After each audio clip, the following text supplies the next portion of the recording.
আজকে আমাদের এখানে কীর্তনের একটা অনুষ্ঠান শুরু হচ্ছে। তো সেই প্রসঙ্গেই মনে পড়ে ছোটবেলায় দেখতাম প্রতি বছর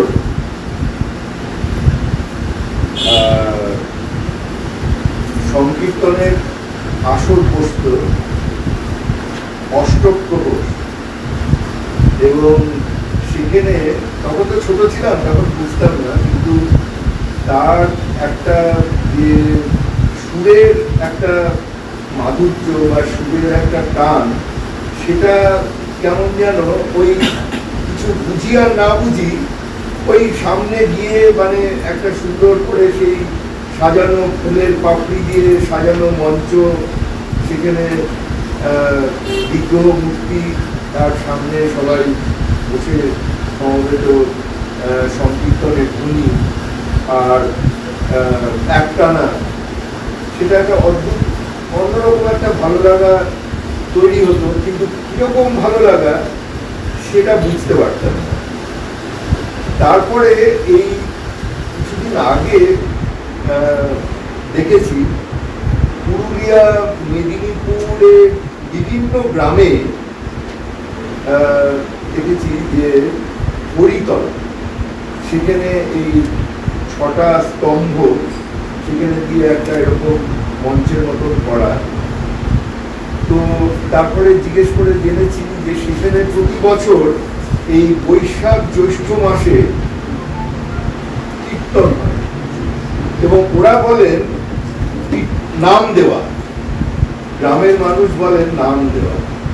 আগে প্রতি বাড়িতে মানে গৃহস্থের বাড়িতে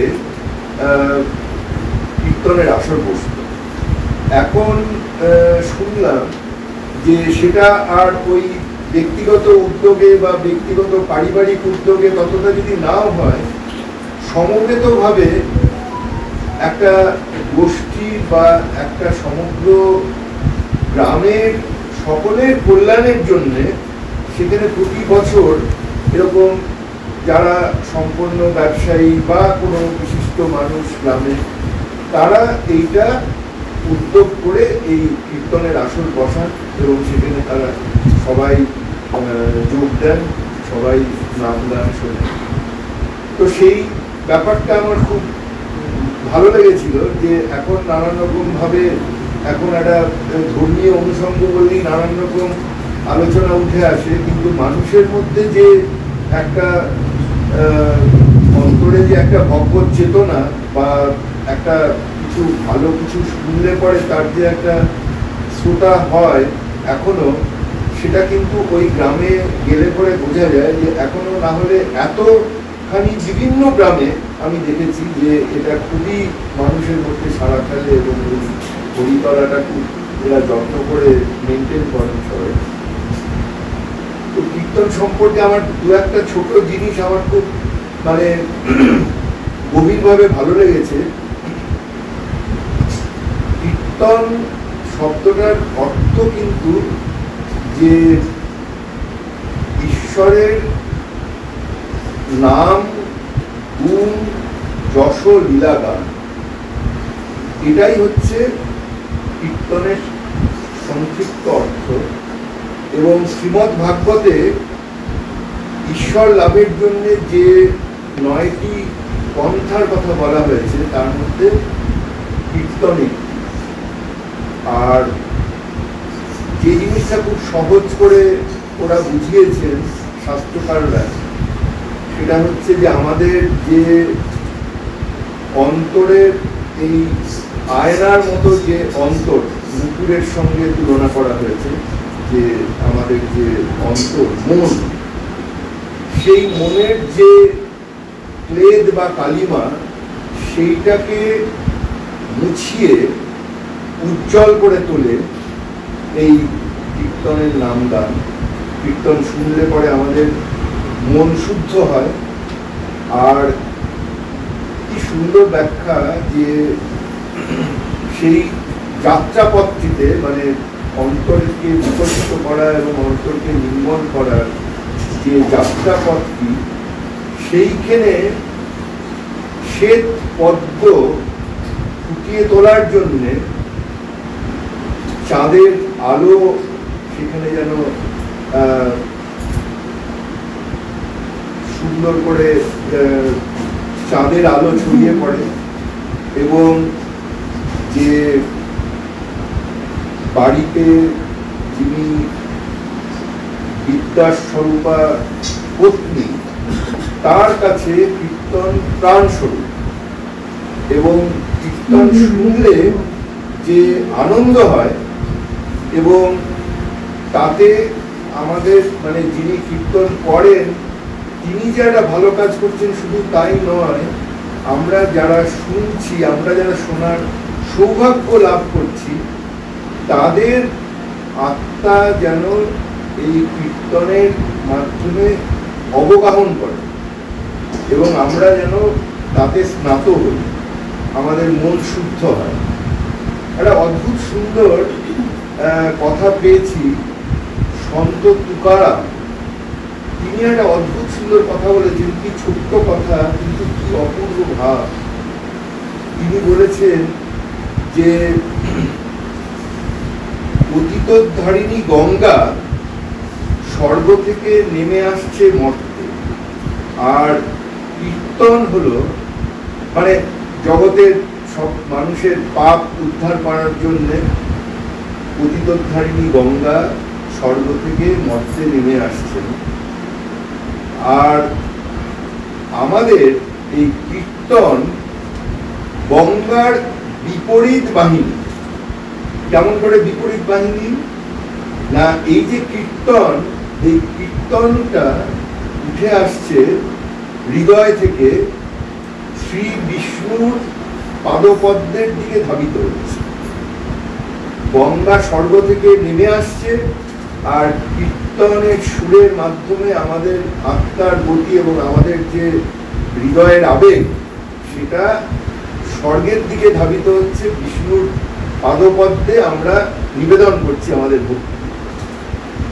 তো আজকে আমাদের সঙ্গে আমাদের খুব সৌভাগ্য যে আমাদের মাঝে আমরা পেয়েছি Maulana Abul Kalam Azad university of technology, তার বিশিষ্ট অধ্যাপক শ্রীয়ঙ্কর আচার্য মহাশয়কে। তিনি আমাদের সকলকে এই কীর্তন গান, তার সুর, ভাব, ছন্দ, তার এই ত্রিবেণী সঙ্গমে আমরা অবগাহন করব সন্ধ্যাবেলা। আর তার সঙ্গে হারমোনিয়ামে আছেন শ্রীমতী সবিতা আচার্য, আর শ্রীখোল মৃদঙ্গ, যেটা আজকাল খুব একটা প্রচলন কমে যাচ্ছে, এই শিল্পী তিনিও খুব বিশিষ্ট, রবীন্দ্রনাথ মণ্ডল, তিনি শ্রীখলে আছেন। তো আমি আর আপনাদের ধৈর্যচ্যুতি ঘটাবো না, আমরা অধ্যাপক আচার্যকে অনুরোধ করব তিনি তার গান শুরু করুন, আমরা সবাই শুনি, আনন্দ পাই। রাধাকৃষ্ণের যুগল মূর্তিতে আমি প্রণাম জানাই। আর যার জন্য বাংলা পুনর্জাগরিত হয়েছিল, বাঙালি জাতি প্রাণ পেয়েছিল এই ভক্তিরসে অবগাহন করে, সেই মহাপ্রভু শ্রী চৈতন্য এবং নিত্যানন্দ দুজনের চরণে প্রণাম জানাই। আর সর্বোপরি রাধা কৃষ্ণেতি কূজন্তম মধুরং মধুরাক্ষরম, রাধা কৃষ্ণেতি কূজন্তম মধুরং মধুরাক্ষরম, আরূঢ় কবিতা শাখম বন্দে বৈষ্ণব কোকিলম। অর্থাৎ যে বৈষ্ণব পদকবি, তারা যেন কোকিল, কবিতারূপ বৃক্ষ শাখায় বসে রাধা কৃষ্ণের লীলা কীর্তন করছেন, সেই বৈষ্ণব পদকবিদের প্রণাম জানাই। আজকের বিষয়টা পদাবলী কীর্তন। আচ্ছা, একটু শব্দ নিয়ে কি কোনো সমস্যা হচ্ছে?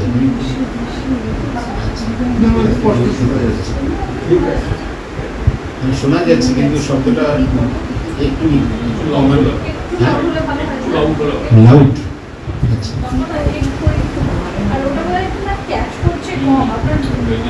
কাছে থেকে বলছি। ঠিক আছে, কাছে থেকে বলবো তাহলে।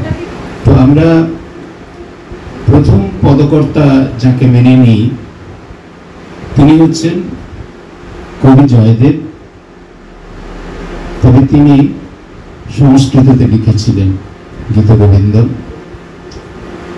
এবং তিনি শুধু লিখেছিলেন তাই নয়, তিনি ছিলেন ওই রকম লিখতে গেলে তো সাধক হতে হয়, এবং শুধু সাধক নয়, সিদ্ধ সাধক। অর্থাৎ তার অনেকগুলো গুণ ছিল।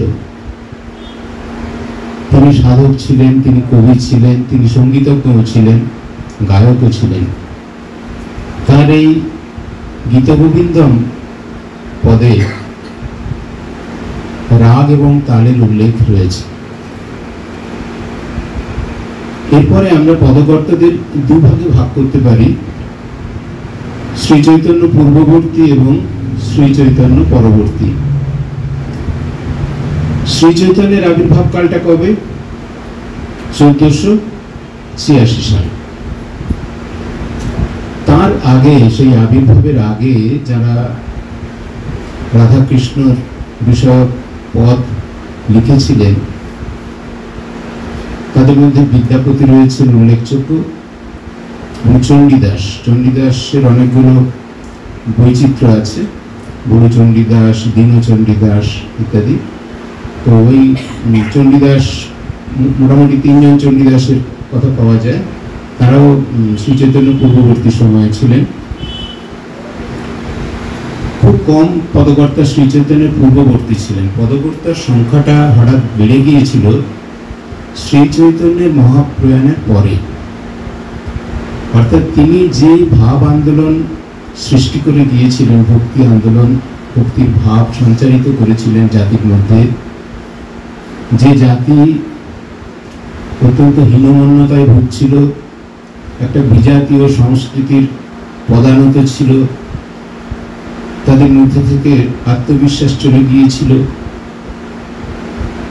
সেই নিমাই পণ্ডিত, যিনি একজন দিগ্বিজয়ী পণ্ডিত, যিনি ছাত্র হিসেবে অত্যন্ত মেধাবী এবং একজন আউটস্ট্যান্ডিং ছাত্র, শিক্ষক হিসেবেও আউটস্ট্যান্ডিং শিক্ষক, তিনি সমস্ত শাস্ত্র ফেলে শ্রীকৃষ্ণের নাম গানে সবাইকে আহ্বান জানালেন, এবং এটাকেই তার জীবনের উদ্দেশ্য হিসেবে ধরে নিলেন। বাংলা নতুন করে প্রাণ পেল। তো এই যে শ্রী চৈতন্যের মহাপ্রয়াণ হয়েছিল, সেটা তো একটু বিতর্কিত ব্যাপার। তার সালটা একটু কেউ বলেন 1534, কেউ বলেন 1535, এরকম একটু মতভেদ আছে, সেটা কোনো ব্যাপার নয়। তো যেহেতু শ্রী চৈতন্য একটা বিরাট ভক্তির প্লাবনে জাতিকে ভাসিয়ে নিয়ে গিয়েছিলেন, দলে দলে মানুষ তার পদাঙ্ক অনুসরণ করে তার ভাবে আপ্লুত হয়ে এই পথে যোগ দিয়েছিলেন। এই ভক্তি যোগ যেটাকে বলে, যোগ হচ্ছে আত্মার সঙ্গে পরমাত্মার যোগ, ঈশ্বরের সঙ্গে জীবাত্মার যোগ। এই যোগ কয়েকভাবে হতে পারে, যেমন রাজযোগ, সেটা একটা পদ্ধতি ধ্যানের মাধ্যমে, সেখানে অষ্টাঙ্গ যোগ যেটা আমাদের পতঞ্জলিতে রয়েছে সেটা একটা উপায়, একটা বিচারের পথ, জ্ঞানের পথ, সেটা বেদান্তের উপায়, অদ্বৈত বেদান্তের উপায়। আর ভক্তিযোগ এবং কর্মযোগ রয়েছে। কর্মযোগটা একটা মিশ্রণ, জ্ঞান ভক্তি এবং কর্মের মিশ্রণ। আর ভক্তিযোগটা একেবারে শুধু ভক্তির মাধ্যমে ঈশ্বর লাভ। এবং ঠাকুর শ্রীরামকৃষ্ণ এইটাকেই শ্রেষ্ঠ বলে শিরোপা দিয়ে গেছেন এই যুগের জন্য। সেটা শ্রীচৈতন্যও বুঝেছিলেন। কত বড় শাস্ত্রজ্ঞ পণ্ডিত, সমস্ত শাস্ত্র ফেলে দিয়ে কেন তিনি ভক্তিটাকে অবলম্বন করলেন? তো তার তিরোভাবের পর বাংলা শোকে মুহ্যমান হয়ে গেল। দলে দলে মানুষ তাদের আরতি, তাদের ভক্তি সাহিত্যের মাধ্যমে প্রকাশ করতে শুরু করলেন। পদকর্তার সংখ্যা অনেক বেড়ে গেল। আমি একটা সংকলন পেয়েছি, তাতে আমি 93 জন পদকর্তা পাচ্ছি। তারপরে শ্রী চৈতন্যের পরে আরও বেশি হবে, প্রায় 400 হবে। মানে সব তো আর ভালো করে সংগৃহীত নেই। তবে আমি যেটা দেখেছি 93 জনের মধ্যে 15-16 জন মুসলিম পদকর্তা। ব্যাপারটা বুঝতে পারছেন যে কি কাণ্ড করে গিয়েছিলেন শ্রী চৈতন্য। অনেক মুসলিম পদকর্তা আছেন। এই পদগুলোর বিষয়টা কি? আজকে তো বিষয়টা পদাবলী কীর্তন। তো পদ তো লেখাই যায়, কোনো অসুবিধে নেই। আর মোটামুটি একটা সুরে গাওয়াও যায়, সেটাও কোনো অসুবিধা নেই। কিন্তু পদাবলী কীর্তনটা কি আসলে, কবে থেকে এইবার শুরু হলো? এটা হচ্ছে নরোত্তম দাস ঠাকুর, তাঁরই অবদান। তিনি রাজশাহী জেলার খেতুরি শহরে, শহর মানে একটা জনপদ, সেখানে তার বাবা কৃষ্ণানন্দ দত্ত, মা নারায়ণী দেবী। কৃষ্ণানন্দ সেখানকার রাজা বলে পরিগণিত হতেন। তার রাজধানী খেতুরি ছিল। সেখানে তিনি জন্মগ্রহণ করেন, একমাত্র পুত্র কৃষ্ণানন্দের। কিন্তু ওই যে একটা সময় এসে গেছিল, একটা স্বর্ণ যুগ ছিল, মানুষ জন্মেই ভক্ত। বাল্যকাল থেকেই নরোত্তম শ্রী চৈতন্যের ভক্ত। তিনি শ্রী চৈতন্যকে দেখেননি, মানে তার জন্ম শ্রী চৈতন্যের তিরোভাবের 1 বছর আগে মাত্র। কিন্তু ওই যে শ্রী চৈতন্য একটা মহাবিপ্লব করে গেছেন, তার নামেই সবাই পাগল। তো নরোত্তম পাগলের মতো সেই মহাপ্রভুর অনুগামী হলেন।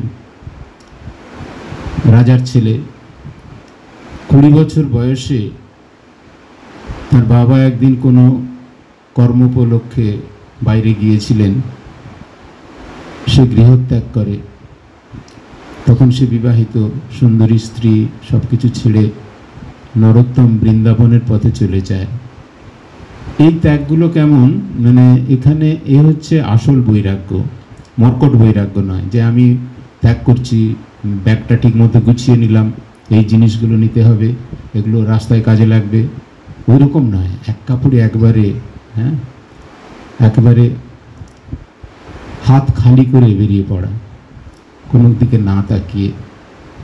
তিনি বহু কষ্টে বৃন্দাবনে পৌঁছলেন। তার গন্তব্য ছিল বৃন্দাবন। তো বৃন্দাবনে পৌঁছে তিনি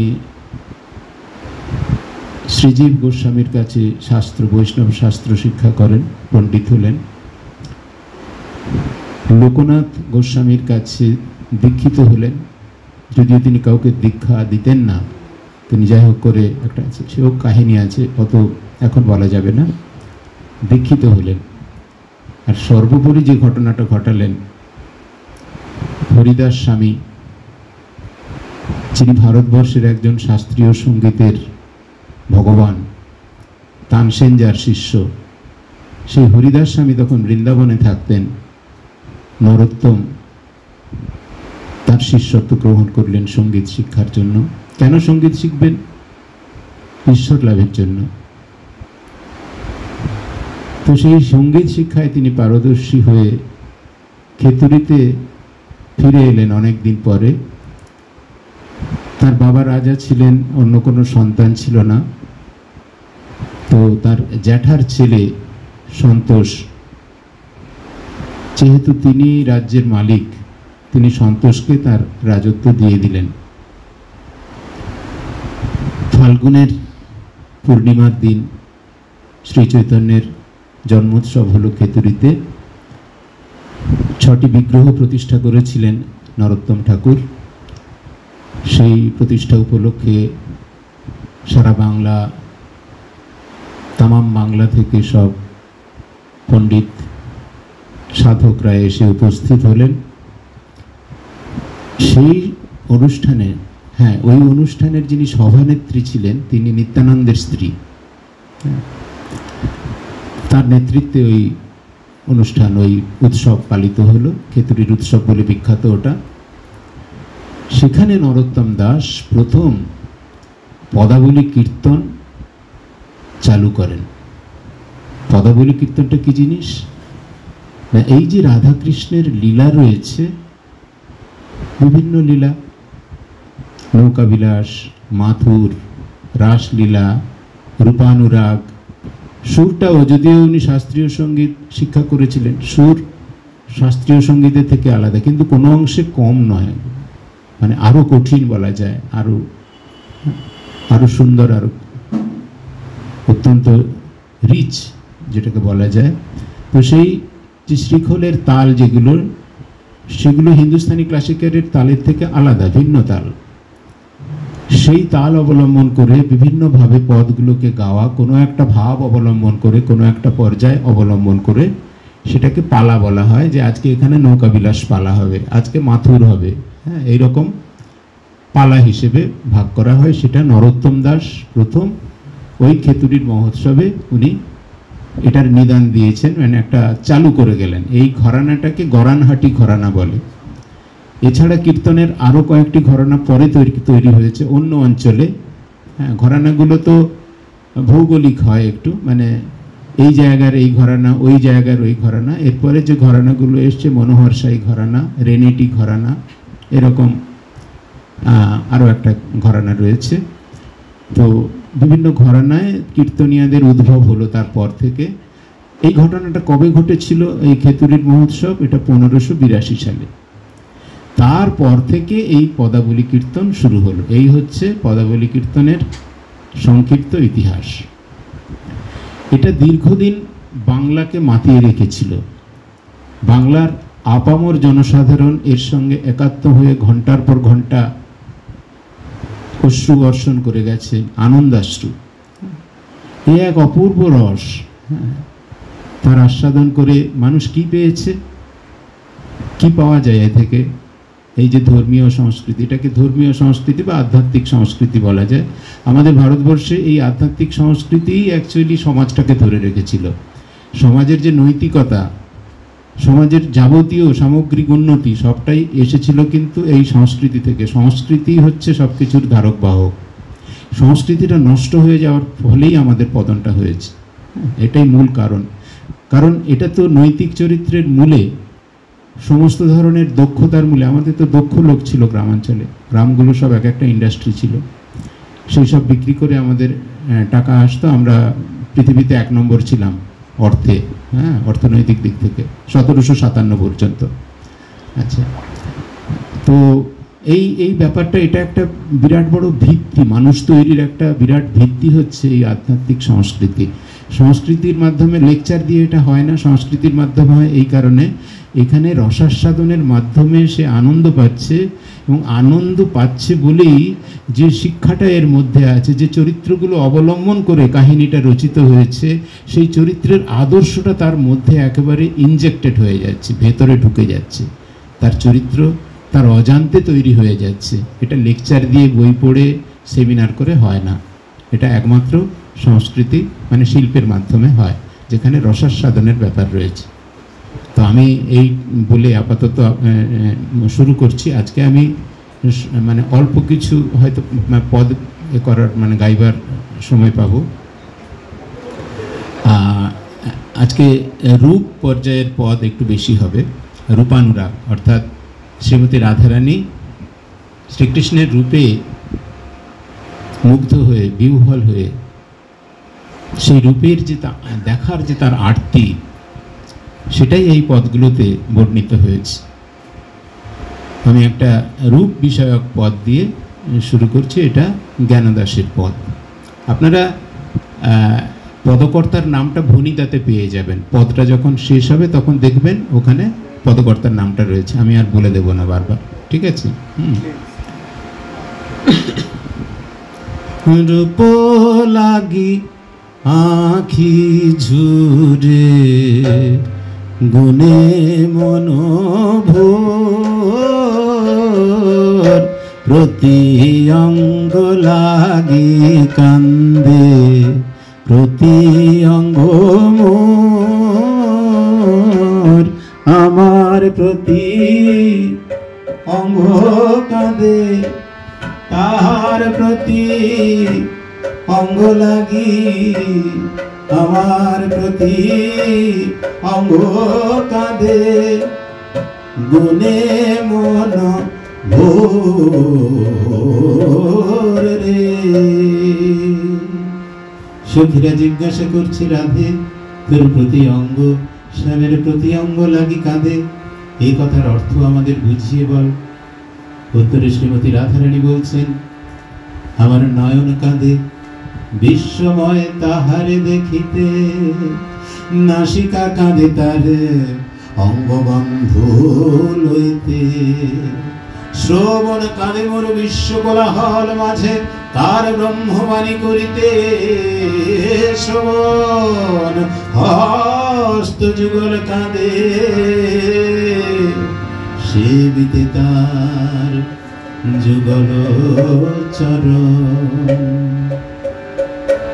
হিয়ার পরশ লাগি হিয়া মোর কান্দে, পরাণ পুতলি মোর ফিরে নাহি বন্ধে, কি আর বলিব সই কি আর বলিব,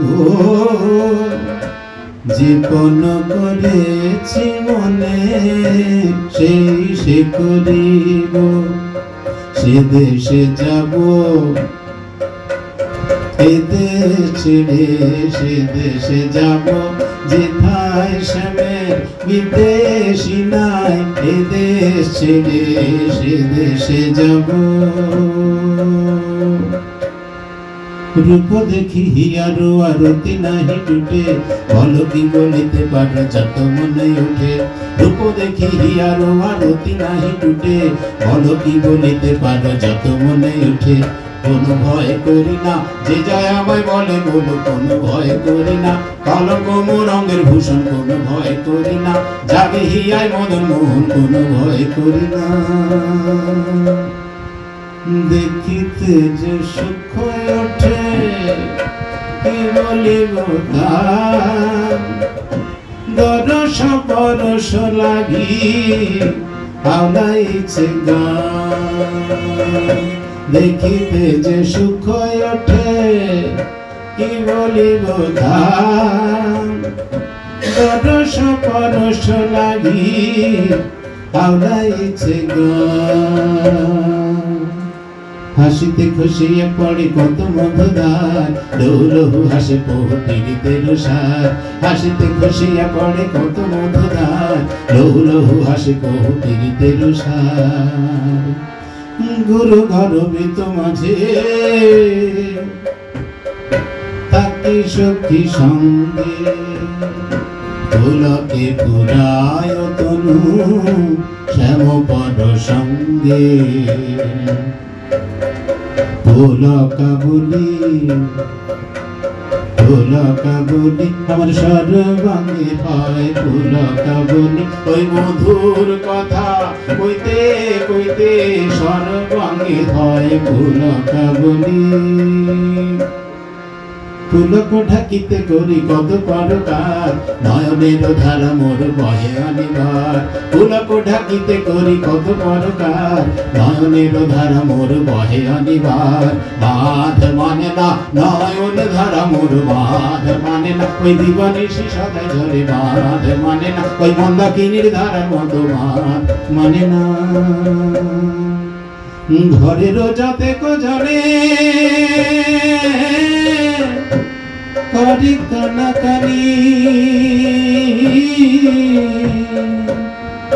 জ্ঞান কহিলা যো ঘরে এ যাও আগুনি লাগায় দাও ঘরে আগুন লাগায় দাও যেথা কৃষ্ণ নাম শুনতে মন অমন লাজ ঘরে আগুন লাগায় দাও রাধে আমার কথা শোনো কৃষ্ণ অনুরাগিনী রাধে আমার কথা শোনো কৃষ্ণ অনুরাগিনী রাধে আমার কথা শোনো কৃষ্ণ অনুরাগিনী রাধে আমার কথা শোনো কৃষ্ণ অনুরাগিনী জ্ঞান কহে লাজ ঘরে ভেজাও আগুনি। এটি রূপ বিষয়ক পদ, জ্ঞানদাসের লেখা। আরেকটি রূপ বিষয়ক পদ বলছি।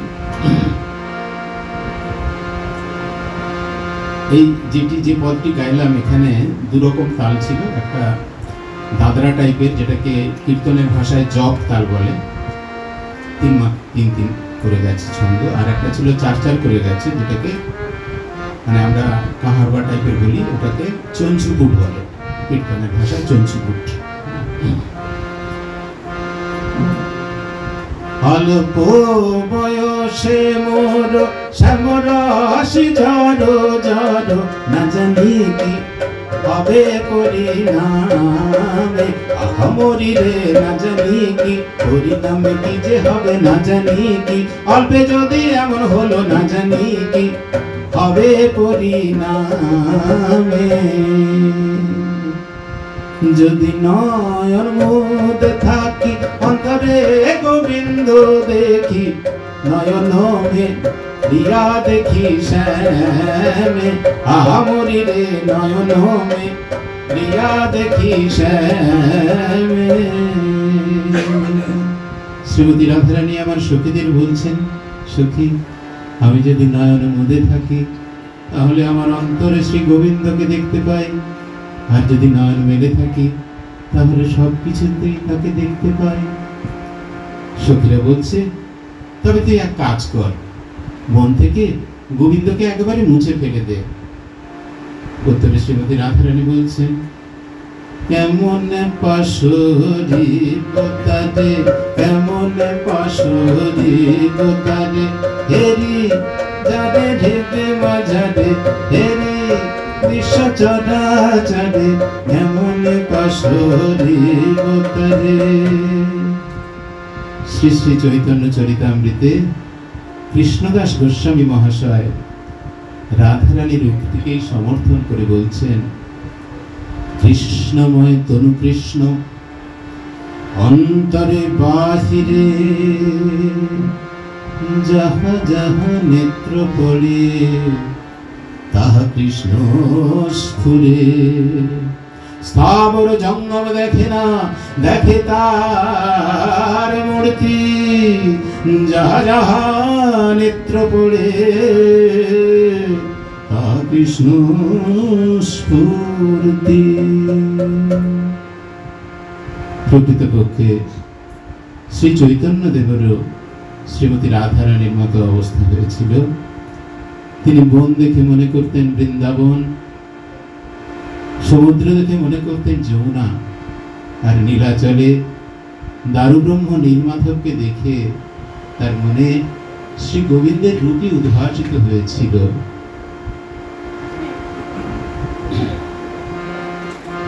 যদি চলি যাই পথে শ্যাম যাইবার সাথে সাথে চরণে চরণ ঠেকাইয়া সখী রে চরণে চরণ ঠেকাইয়া। যদি চলি যাই পথে শ্যাম যাইবার সাথে সাথে চরণে চরণ ঠেকাইয়া সখী রে চরণে চরণ ঠেকাইয়া। ভ্রমেতে ফিরাইয়া কিন্তু সঙ্গে নাহি দেখি, ভ্রমেতে ফিরাইয়া কিন্তু সঙ্গে নাহি দেখি, পড়ে থাকি যেন মুরুচিয়া সখী রে পড়ে থাকি যেন মুরুচিয়া। ওরে সখী আমার,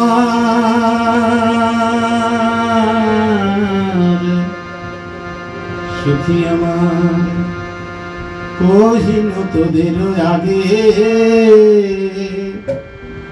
দাগা পেলাম শ্যাম দাগে, কহিনু তোদের আগে দাগা পেলাম শ্যাম দাগে।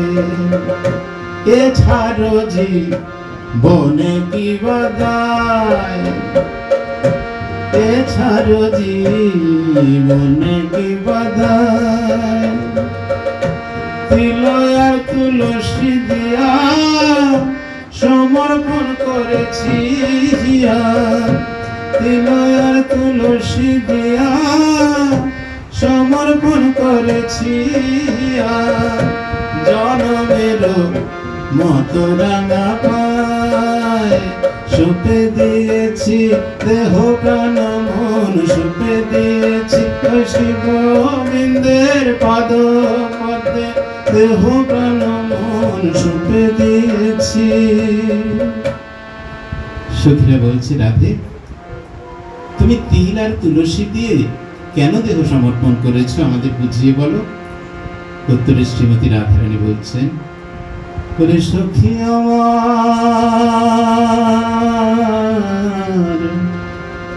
তারে তিল দিয়েছি, তারে তিলে তিলে পাবো বলে, আর তুলসী দিয়েছি, তুলসী গোবিন্দের পরম প্রিয় জেনে। ওরে সখী আমার, সখী আমার, সখী আমার।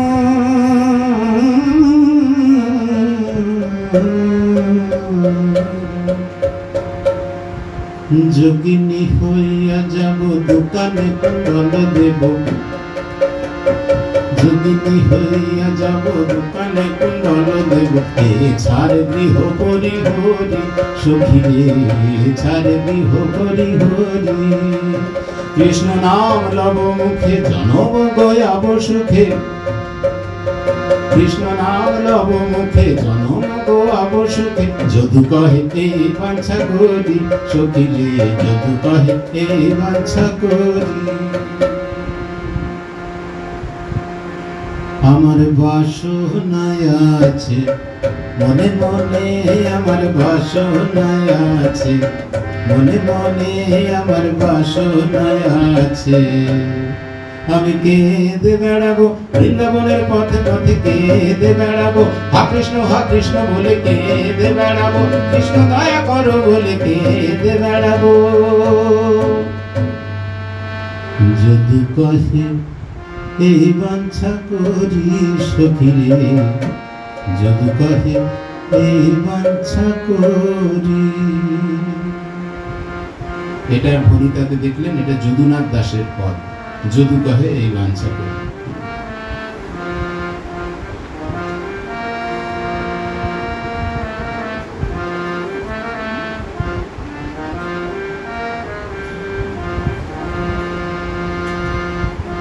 শ্রীকৃষ্ণ মথুরায় গেছেন কংসের ধনুর্ময় যজ্ঞে যোগদান করতে, অনেকদিন তার দেখা নেই।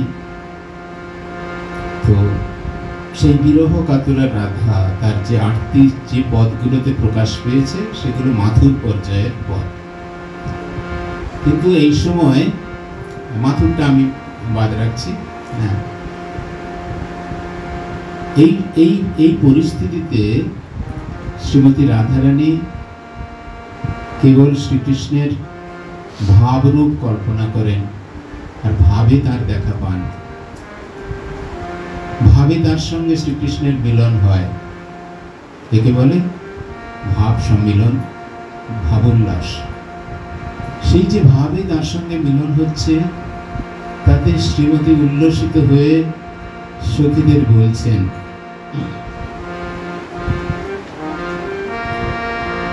কি কহব রে সখী আনন্দ চিরদিনে মাধব মন্দিরে চিরদিনে মাধব মন্দিরে আনন্দের আর সীমা নাই রে, হারানো ধন ফিরে পেয়ে আনন্দের আর সীমা নাই রে। দীর্ঘদিনের পরে সখী হারানো ধন ফিরে পেয়ে, দীর্ঘদিনের পরে সখী হারানো ধন ফিরে পেয়ে আনন্দের আর সীমা নাই রে। পাপ সুধা করো যত দুঃখ দিল, প্রিয়া মুখ দর্শনে তত সুখ ভেল। পাপ সুধা করো যত দুঃখ দিল, প্রিয়া মুখ দর্শনে তত সুখ ভেল। দুঃখ পেয়েছি মনে মনে যত দুঃখ পেয়েছি, মধুর দীর্ঘ দর্শনে মনে মনে যত দুঃখ পেয়েছি, মধুর দর্শনে সব ভুলে গিয়েছি। আজর ভরিয়া যদি মহানিধি পাই, তব হাম পিয়া দূর দেশে না পাঠায়। কে বাঁচায় মহানিধি, কে বাঁচায় আমার কৃষ্ণ নিধি, উপেক্ষিয়ে মহানিধি। কে বাঁচায় ধনে মহানিধি মেলে, ধনে কৃষ্ণ নিধি মেলে না, ধনে মহানিধি মেলে, ধনে কৃষ্ণ নিধি মেলে না, ধনে মহানিধি মেলে, ধনে কৃষ্ণ নিধি মেলে না। ওরে সখী আমার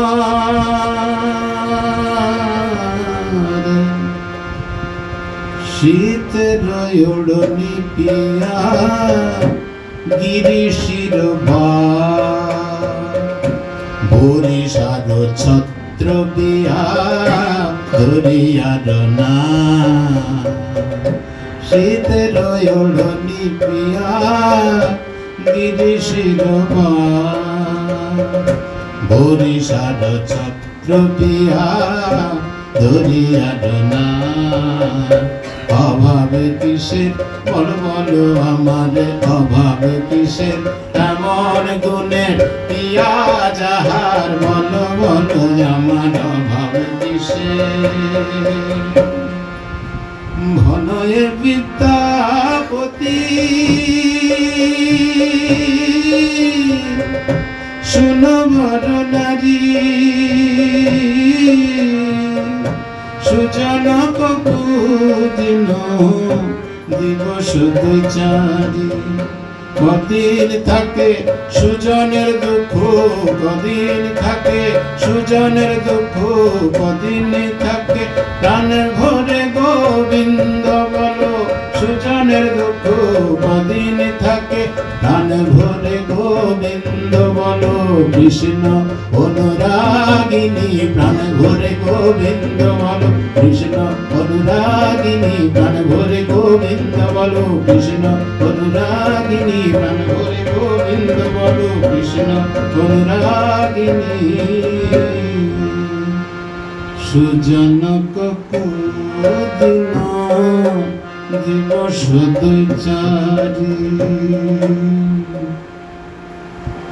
আপনারা লক্ষ্য করছেন যে আমি আলাদা পড়ার সময় আলাদা করে বলছি না রসভঙ্গ হবে বলে, ওটা একটু দেওয়াটা ঠিক না।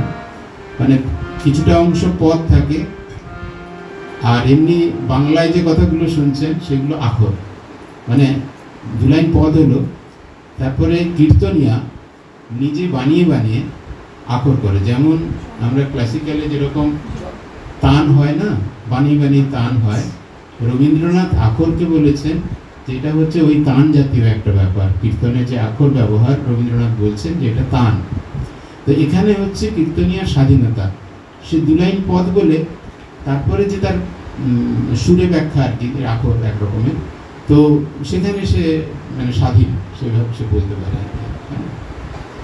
তো আর শেষে একটা জিনিস লক্ষ্য করছেন যে যখন শেষ হচ্ছে তখন একটা মাতনে শেষ হচ্ছে, একটা দ্রুত লয়ে আমরা চলে আসছি, একটা মাতন হচ্ছে, এইটা হচ্ছে লক্ষণ যে এটা শেষ হতে চলেছে।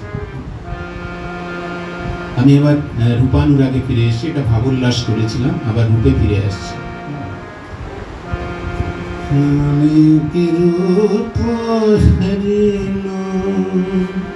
মধুর মূরতি প্রীতি রসে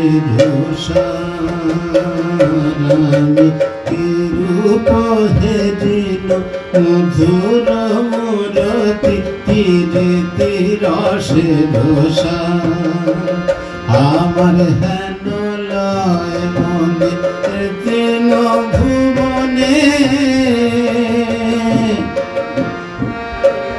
আমার হেন লয় মনে তিন ভুবনে তুলনা নাহি কোথার, তুলনা নাহি কোথার।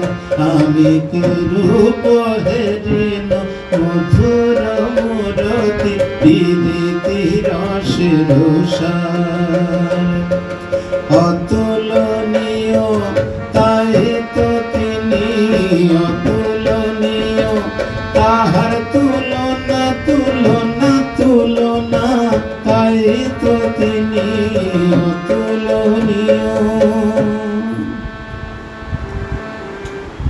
বড় বিনোদিয়া চূড়ার ডালনি, বড় বিনোদিয়া চূড়ালো ডালনি কপালে চন্দন চাঁদ, যিনি বিধুবর বদন সুন্দর, যিনি বিধুবর বদন সুন্দর ভুবন মোহন ফাঁদ। কিসে বাগনি, এই হচ্ছে আখর। হ্যাঁ, এই যে কিসে বাগনি হলো, ওটা আগে পদ ছিল, এবার আখর হলো। ভুবন মোহন ফাঁদ কিসে বাগনি, গগনের চাঁদ কিসে বাগনি, মধুর চাঁদ বদনে রাগে, মধুর চাঁদ বদনে রাগে, গগনের চাঁদ কিসে বাগনি। সখী, গগন চাঁদে ক্ষয় আছে বৃদ্ধি নাই, আর আমার কৃষ্ণচন্দ্রে বৃদ্ধি আছে ক্ষয় নাই। শুধু কি তাই, কলঙ্ক আছে গগন চাঁদে, কলঙ্ক আছে কৃষ্ণ চাঁদে, কলঙ্ক নাই গগন চাঁদে, কলঙ্ক আছে।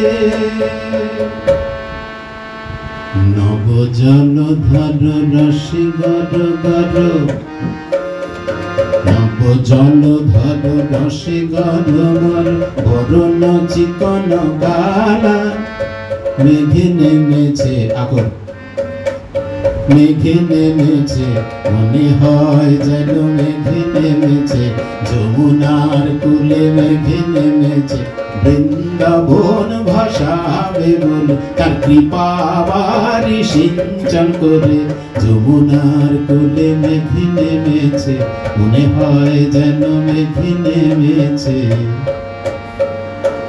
বরণ চিকন কালা অঙ্গের ভূষণ রজত কাঞ্চন, অঙ্গের ভূষণ রজত কাঞ্চন, মণি মুকুতার মালা, মালা দুলিছে দেখিলাম গলায় মালা দুলিছে, মণি মুকুতা দিয়ে গাঁথা, মণি মুকুতা দিয়ে গাঁথা, দেখিলাম গলায় মালা দুলিছে। জোড়া ভুরু যেন কামের কামানো, জোড়া ভুরু যেন কামের কামানো, কিবা কইল নিরমান, তরল নয়নে তের চাহনি, তরল নয়নে তের চাহনি, বিষম কুসুমবান, জোড়া ভুরু যেন, এটা পদ কিন্তু, এটা আখর না।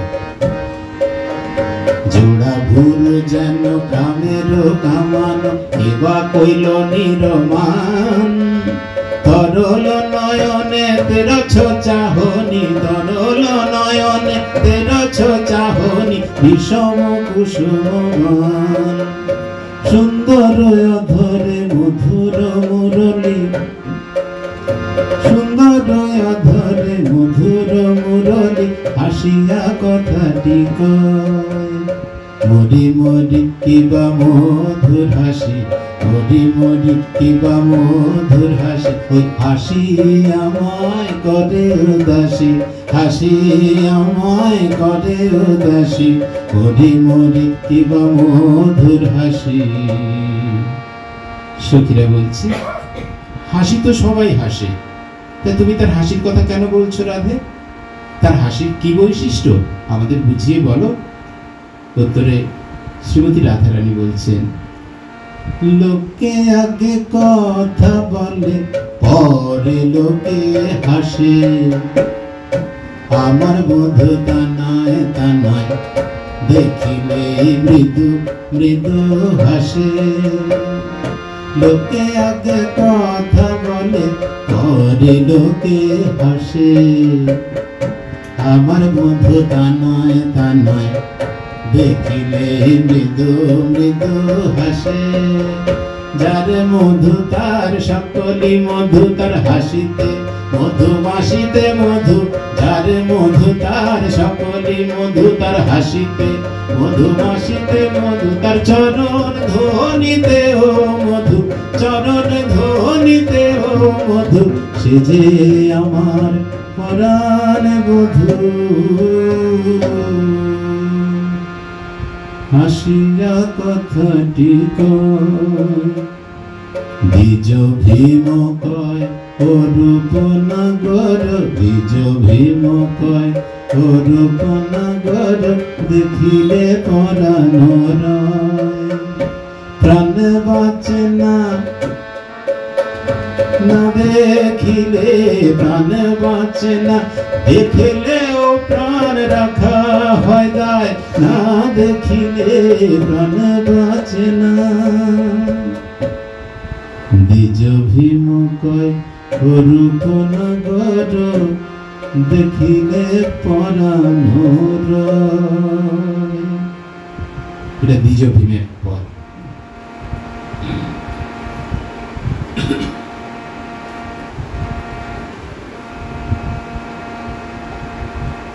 আপনাদের শুনতে কোনো অসুবিধা হচ্ছে? মানে সাউন্ডের কোনো প্রবলেম আছে? ঠিক আছে, মানে আমি একটু মুখ সরে গেলেই মানে কমে যাচ্ছে। মানে আসলে গাইতে গেলে তো সবসময় এক জায়গায় মুখ রাখা যাচ্ছে না।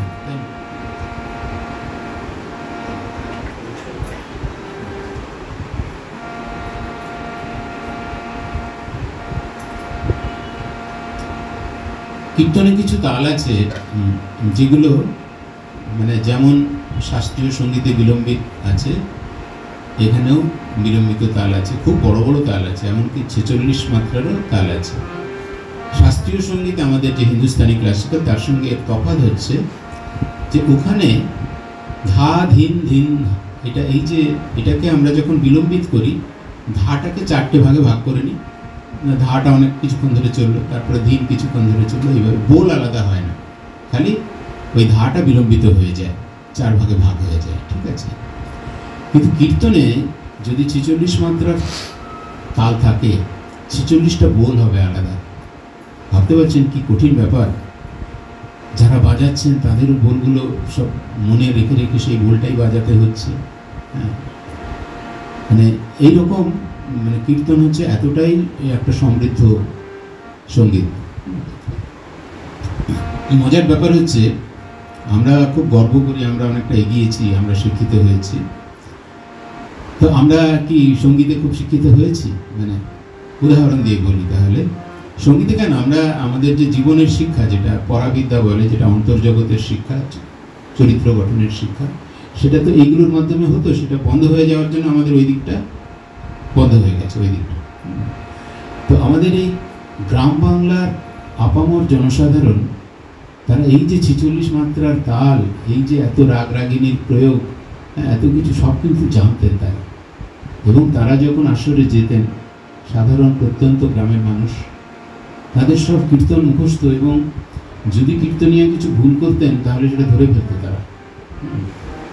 আমি এখানে ভুলভাল গাইলেও মানে পার পেয়ে যাবো, হ্যাঁ আচ্ছা। তো কিন্তু ওখানে মানে কীর্তনীয় একটা উদাহরণ দিয়ে বলছি, একজন খুব নামকরা অহংকারী কীর্তনীয়, তার মানে খুব নামটা গেছে, সেজন্য কিছুটা ভেতরে আমার অহংকারও জমে গেছে। তিনি একটা খুব প্রত্যন্ত গ্রামে গাইতে গেছেন, তো তিনি একটা নতুন কিছু শোনাবেন সেদিন। মানে ওখানে তো কীর্তনীয়দের তো বিশাল স্বাধীনতা থাকে, মানে সে নতুন কিছু বানাতে পারে, হ্যাঁ। তো তিনি ভাবলেন যে আজকে আমি একটা এরা জীবনে শোনেনি ওই জিনিসটা। তো তিনি প্রথমে বললেন যে আপনারা এই জিনিসটা শোনেননি, আজকে দেখুন, হ্যাঁ আমি আজকে গাইব। তো শ্রোতারা তো খুব মানে উন্মুখ হয়ে বসে আছে যে আজকে একটা নতুন কিছু শেখা যাবে। তো উনি গাইছেন, যত সময় এগোচ্ছে তত ফাঁকা হয়ে যাচ্ছে, আসল লোকে চলে যাচ্ছে। তো যখন উনি শেষ করলেন তখন আর বিশেষ কেউ নেই। তো একজন উদ্যোক্তাকে বললেন যে কী ব্যাপার হলো, এত ভালো একটা আমি গাইলাম, লোকে চলে গেল কেন? বলছে আসলে আপনি যেটা গাইলেন সেটা ভুল গাইলেন, এটা আমাদের এখানে লোকেরা জানে, হ্যাঁ, ওই জন্য চলে গেছে। বুঝুন তাহলে যে আমরা মানে মনে করি যে স্কুল কলেজে না পড়লে মানুষ শিক্ষিত হয় না, এটা যে কত বড় ভুল ধারণা। যখন স্কুল কলেজ ছিল না তখনই ভারতবর্ষ সেরা দেশ ছিল, তখন আসল শিক্ষাটা ছিল।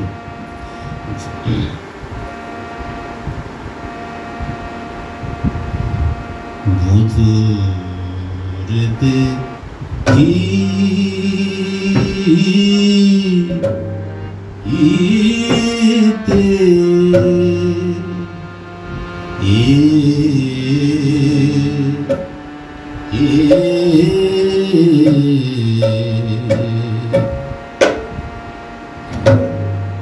দেখিতে সাদল্লা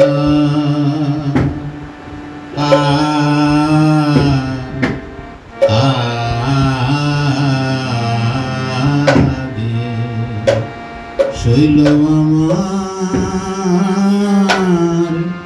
কি করে মোর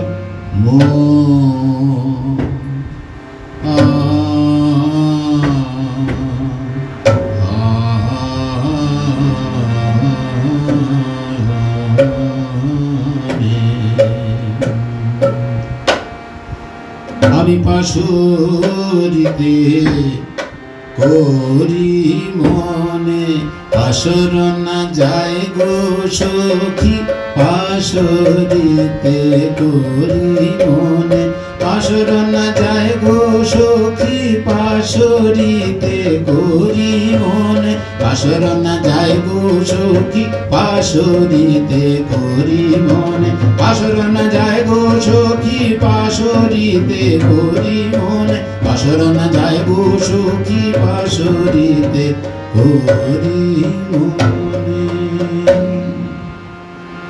जब धोरी तेरी तारे रखते न पारी घरे, उनखान हियार माझे जागे, आहामरी रे उनखान सदाई आमार हियाय जागे, उनखान नव कृष्ण नट बड़ई उनखान हियार माझे जागे।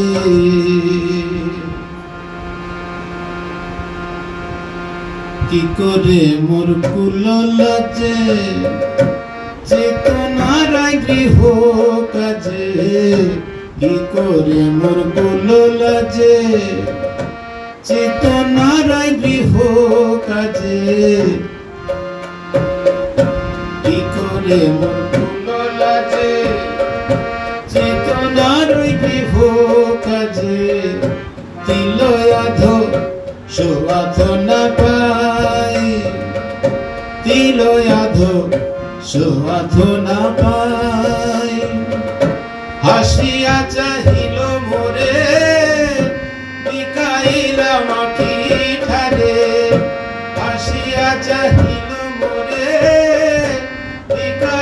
মাখামাখি ঢালে জাতিগুলো সকলে মজায়, জাতিগুলো সকলে মজায়।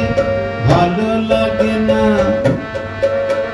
ভালো লাগে না গৃহকাজ আমার, ভালো লাগে না মনে থাকে গোবিন্দ বনে, গৃহকাজ আমার ভালো লাগে না।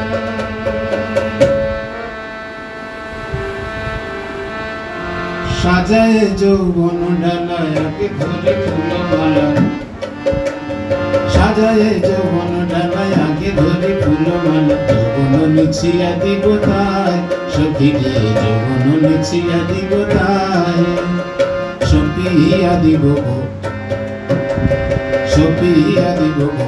জীবন যৌবন আমার সপিয়া দিব গো। না শুনিব কারো বল সুদৃঢ় করেছি মন, না শুনিব কারো বল সুদৃঢ় করেছি মন।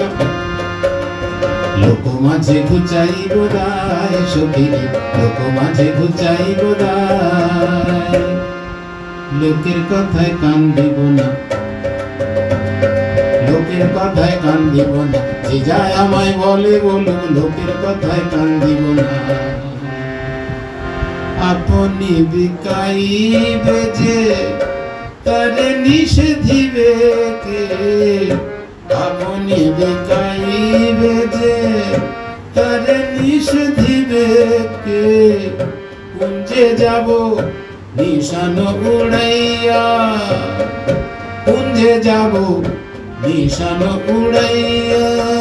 কুঞ্জে যাব এবার আমি, কুঞ্জে যাব ওই কৃষ্ণ নামের ধ্বজা উড়ায়, এবার আমি কুঞ্জে যাব। গোপাল দাসের বাণী, গোপাল দাসের বাণী রমণীর শিরোমণি। গোপাল দাসের বাণী রমণীর শিরোমণি। চলো কুঞ্জে হিয়া ধরাইয়া, চলো কুঞ্জে হিয়া ধরাইয়া। চলো ধনী কুঞ্জে চলো, চলো ধনী কুঞ্জে চলো। আর বিলম্বে কাজ কি বলো, চলো ধনী কুঞ্জে চলো। আর বিলম্বে কাজ কি বলো, চলো ধনী কুঞ্জে চলো। শুভ কাজ শীঘ্র ভালো, চলো ধনী কুঞ্জে চলো। শুভ কাজ শীঘ্র ভালো, চলো ধনী কুঞ্জে চলো। শুভ কাজ শীঘ্র ভালো, চলো ধনী কুঞ্জে চলো। শুভ কাজ শীঘ্র ভালো, চলো ধনী কুঞ্জে চলো। গোপাল দাসের বাণী রমণীর শিরোমণি। গোপাল দাসের বাণী রমণীর শিরোমণি। চলো কুঞ্জে হিয়া ধরাইয়া, চলো কুঞ্জে হিয়া ধরাইয়া।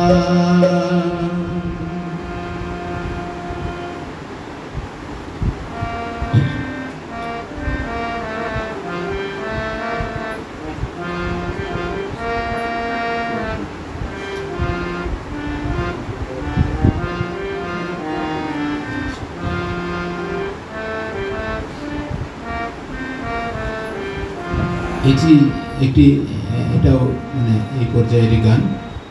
আজ সৃষ্টি বৃন্দাবন ধামে রাধারানী আমার সখীদের কাছে শ্রী গোবিন্দের রূপ বর্ণনা করছেন। এমন সময় শ্রী গোবিন্দের বাঁশি রাধে রাধে বলে বেজে উঠল।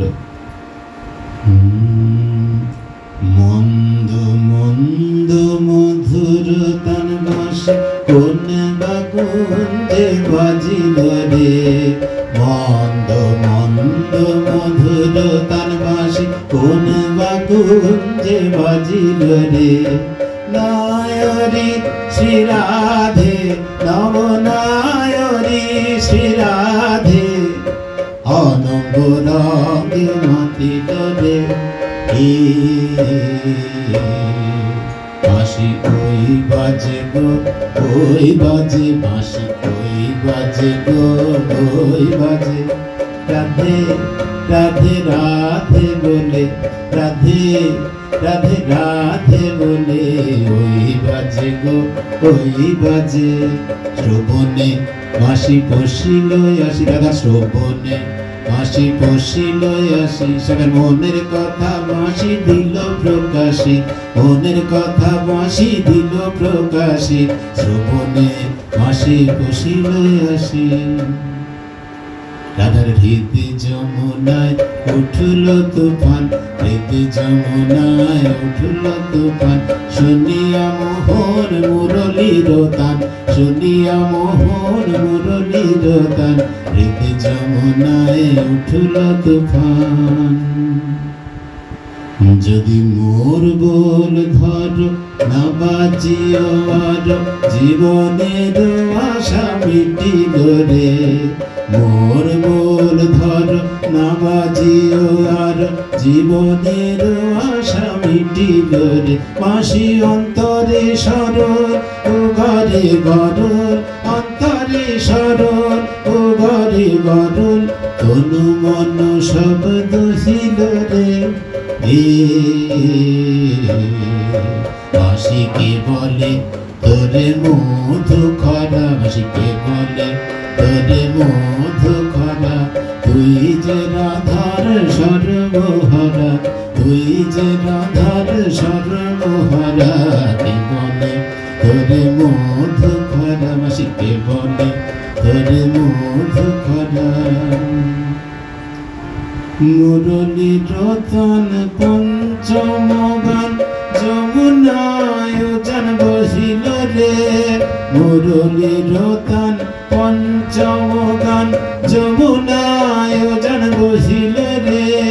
শ্রী যমুনায় আজি বহিছে উজান, শ্রী যমুনায় আজি বহিছে উজান। শুনিয়া মুরলীর মধুর কলতান, শ্রী যমুনায় আজি বহিছে উজান। যমুনায় উজান বসিল রে। গোবিন্দ দাসের হিয়া জর জর, গোবিন্দ দাসের হিয়া জর জর। পাঁজরিতে তান বসিল রে।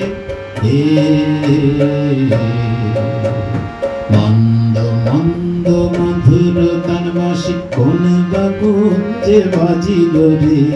মন্দ মন্দ মধুর তান বাঁশি কোন বা কুঞ্জে বাজিল রে। নায়রি শ্রী রাধে, নব নায়রি শ্রী রাধে। অনঙ্গ রঙে মাতিল রে।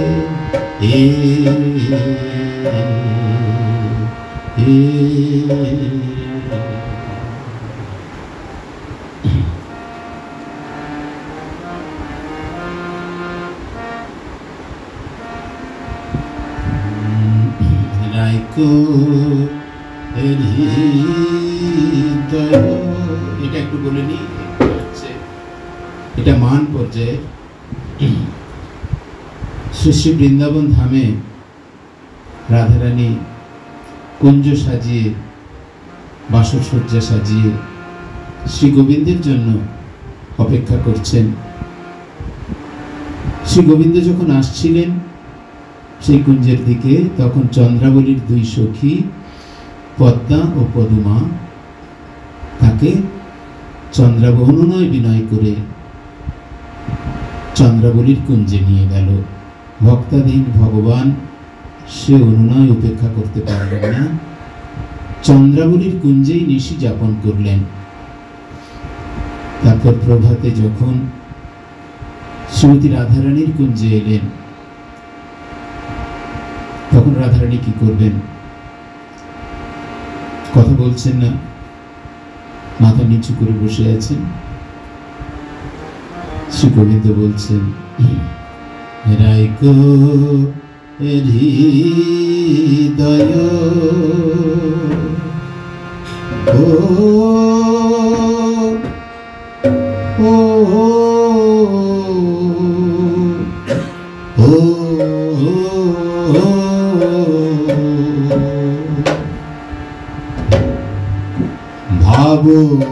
বুঝি মাধব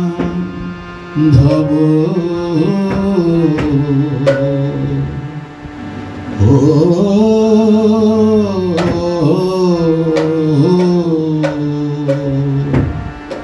মাধব রে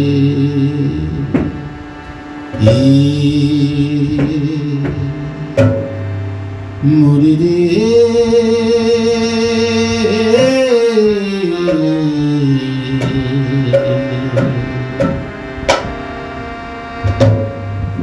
পদ তলে ধরণী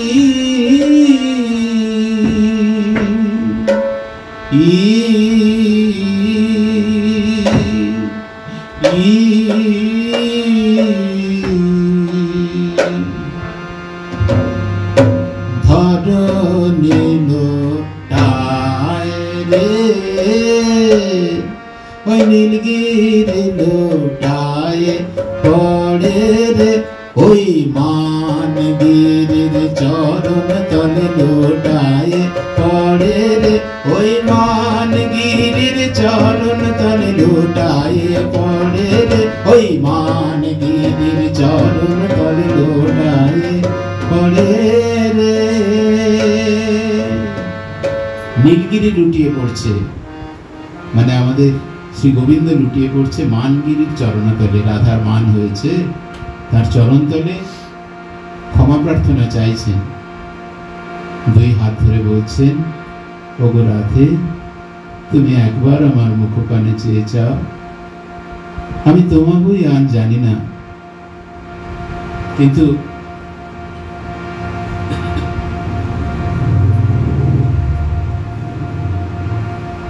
রাধারানী সেই পূর্বের মতো মুখ ফিরিয়ে রইলেন। পুনঃভূমি নতি করুকান,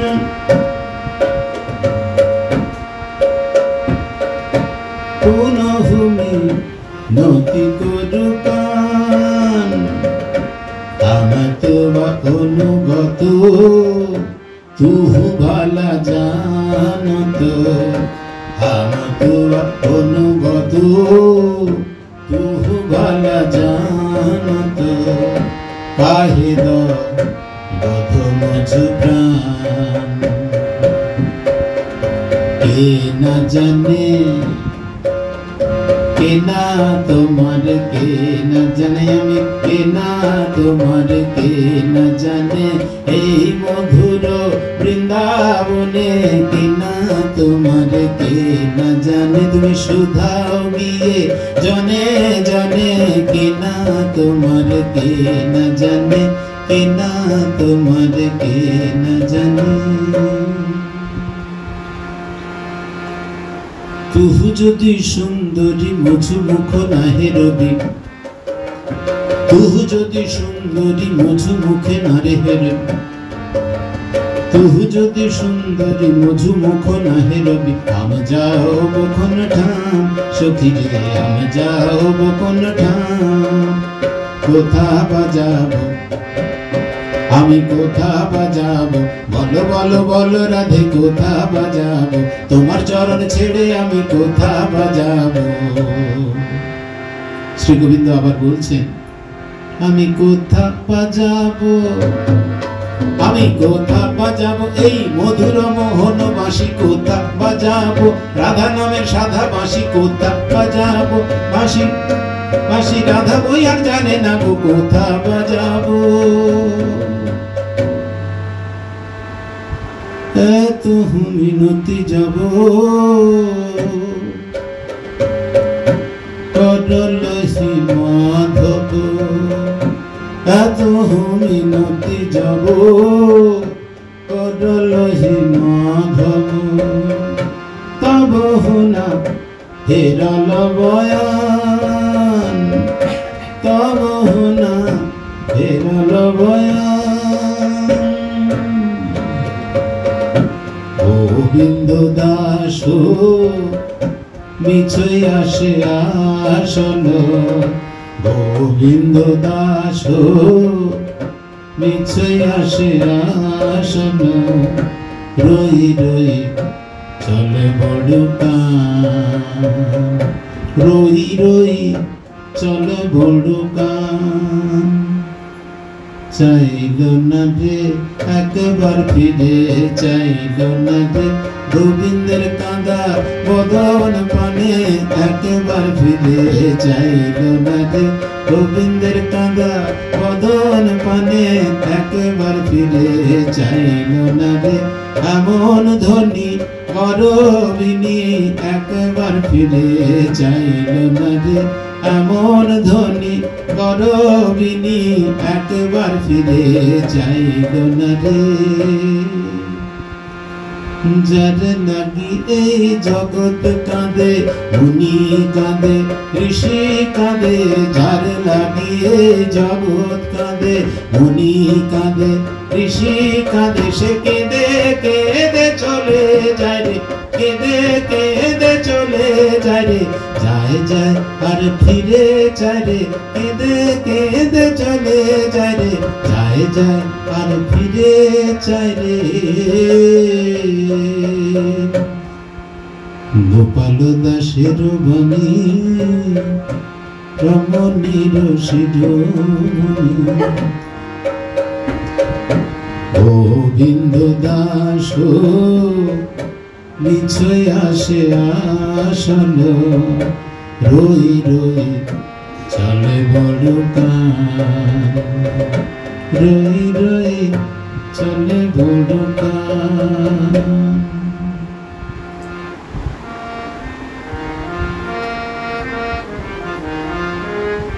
আজ শ্রীমতী রাধারানীর ভাবগতিক দেখে মনে হচ্ছে যেন কোনো নতুন নায়কের সঙ্গে তার দেখা হয়েছে। তার কথাই শয়নে স্বপনে জাগরণে তার মধ্যে ঘুরছে, গৃহকাজে মন লাগে না। সখীরা বলা বলি করছে, দেখ দেখ রায়কে একবার চেয়ে দেখ, কখনো মেঘের দিকে অপলকে তাকিয়ে আছে, ওই মেঘের বর্ণ সে যে তার গোবিন্দের গাত্র বর্ণ, মেঘের মধ্যে তাকে খুঁজে বেড়াচ্ছে, কখনো বা ময়ূরের কণ্ঠে। সদাই ধ্যানে সদাই ধ্যানে সদাই ধ্যানে চাহে মেঘপানে, নাচলে নয়ন তারা, সদাই ধ্যানে চাহে মেঘপানে, নাচলে নয়ন তারা, নয়ন তারা হলো অচল, নয়ন তারা হলো অচল, ঘনায়ে বুঝি এলো বাদল, নয়ন তারা হলো অচল। আঁখি দুটি রাগের করে ছল ছল, আঁখি দুটি রাগের করে ছল ছল, ঘনায়ে বুঝি এলো বাদল, নয়ন তারা হলো অচল, নাচলি নয়ন তারা। বিরতি আহারে রাঙা বাস পরে, বিরতি আহারে রাঙা বাস পরে, যে মতি যোগিনী পারা, যেন যোগিনী রাঙা বসনে, যেন যোগিনী হল কার প্রতি অনুরাগিনী, রাঙা বসনে যেন যোগিনী। ললিতা বিশাখাকে বলছে, দেখ দেখ রায়ের কাণ্ডটা দেখ। রায় তখন কি করছে, হেলাইয়া বেনি হেলাইয়া বেনি ফুলের গাঁথনি, দেখো এ ঘষায় চুরি, হেলাইয়া বেনি চুলের গাঁথনি, দেখো এ ঘষায় চুরি, নিজের বেনি নিজে খোলে, নিজের বেনি নিজে খোলে, বুঝবে নি মাধবকে পড়েছে মনে, নিজের বেনি নিজে খোলে, দেখো এ ভাষায় চলি। হসিত বদনে চাহে মেঘ পানে, হসিত বদনে চাহে মেঘ পানে, কি কহে দুহাত তুলি। এসো এসো মেঘ আমার কাছে, এসো এসো মেঘ আমার কাছে, কেন আমায় অমর কাঁদাও মিছে। এসো এসো মেঘ আমার কাছে, কি কহে দুহাত তুলি। কখনো দেখা যাচ্ছে শ্রীমতী রাধারানী ময়ূরের কণ্ঠের পানে চেয়ে আছেন। একদিঠ করি ময়ূর ময়ূরী কণ্ঠ করে নিরীক্ষণে। একদিঠ করি ময়ূর ময়ূরী কণ্ঠ করে নিরীক্ষণে। মধুর বরণ করেছ চুরি, বুঝি মধুর বরণ করেছ চুরি, নইলে কোথা পাবে এমন বরণ মাধুরী। মধুর বরণ করেছ চুরি, মধুর বরণ করেছ চুরি, নইলে কোথা পাবে এমন বরণ মাধুরী। মধুর বরণ করেছ চুরি, বুঝেছি তোদের ছলে চাতুরি, বুঝেছি তোদের ছলে চাতুরি, কোথা পাবে এমন বরণ মাধুরী। মধুর বরণ করেছ চুরি, কণ্ঠ করে নিরীক্ষণে। ওই চণ্ডীদাস কয় নবপরিচয়, চণ্ডীদাস কয় নবপরিচয়, কালিয়া মধুর সনে, কালিয়া মধুর সনে।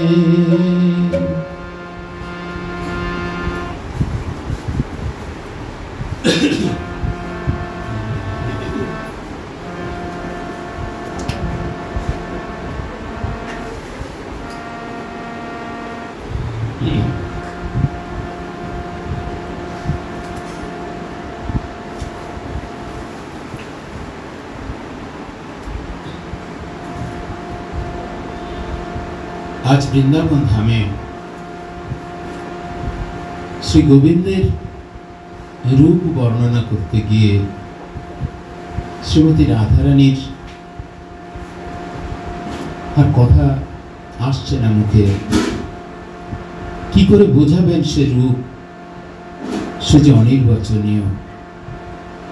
সখীদের বলছেন, জনম অবধি হাম রূপ নিহারণ, নয়ন নতিরপিত ভেল, লাখ লাখ যুগ হিয়ে হিয়ে রাখনু, তয় হিয় জুড়ান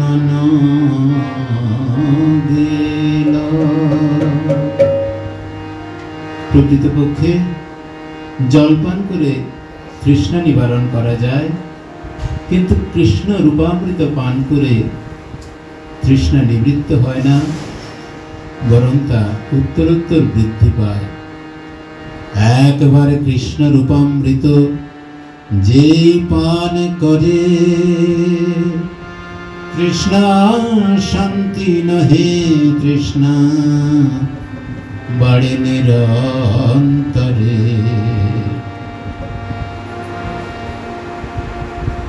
শ্রীমতী রাধারানী যখন সখীদের কাছে এই সব রূপের কথা বলছিলেন, সেই সময় শ্রী গোবিন্দের বাঁশি রাধে রাধে বলে বেজে উঠল। ললিতারে কহে ধ্বনি, ললিতারে কহে ধ্বনি, বলি গো তোমারে, শোনো দেখি কোন কুঞ্জে বাঁশি ডাকে মোরে। চল চল ললিতায়ের বিলম্ব না করো, কানু অনুরাগে মোরে হিয়া জর জর, চলো চলো ললিতা আর বিলম্ব না করো, কানু অনুরাগে মোরে হিয়া জর জর, আর বিলম্ব করিস না রে, আর বিলম্ব করিস না রে, দোহাই গোবিন্দের রে, আর বিলম্ব করিস না রে। শুনিয়া ললিতা কহে শুন বিনোদিনী, ধীর হও তু আবেশ করি দেব আমি, ধীর হও তু আবেশ করি দেব আমি, সাজাইব মনের সাধে সাজাইব, যাতে মন ভবে মন ভোলে মনের ভাদে সাজাইব। বেশ করিতে বসে রসের মন্দিরে, বেশসজ্জা যদুনাথ আনে হর্ষ ভরে, বেশ করিতে বসে রসের মন্দিরে, বেশসজ্জা যদুনাথ আনে হর্ষ ভরে। সখীরা শ্রীমতী রাধারানীকে মনের মতো করে সাজিয়ে দিলেন। শ্রীমতী রাধারানী এখন অভিসারে যাত্রা করছেন। সময় অভিসারে চলু বিনোদিনী রাধা, নীল বসনে মুখ ঢাকিয়াছে আধা, সময় অভিসারে চলু বিনোদিনী রাধা, নীল বসনে মুখ ঢাকিয়াছে আধা। চলে বদন ঢাকি নীল বসন দিয়ে, চলে বদন ঢাকি বদন ঢাকি, নীল বসন দিয়ে চলে বদন ঢাকি। আজ নয়নমণি চলেছে, নয়নমণি চলেছে, নীলমণির নয়নমণি অভিসারে চলেছে, নীলমণির দর্শনে নয়নমণি চলেছে।